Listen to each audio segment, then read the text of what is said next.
Një burg i ri për gra dhe vajza do të çelet në Pojskë të Pogradecit. Lajmin e ka bërë të ditur ministri i drejtësisë Ulsi Manja gjatë një vizite në burgun e grave në zonën e Alidemit në Tiranë. Ministri tha se është pikërisht ky burg i cili do të zhvendoset në një godinë të re në Pogradec, e cila ofron standarde bashkëkohore të trajtimit, por sipas tij një gjë e tillë do të ndodh pas amnistisë. Është diskutuar zhvendosja në Pojsk, në Pogradec, dhe ne e kemi marrë në dorëzim.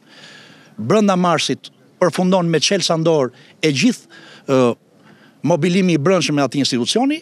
Kemi marrë dhe një vlerësim të avokatës popullit lidhur me standardet e atij institucioni. Besoj shpejt do të kemi një vendimarrje për transferimin.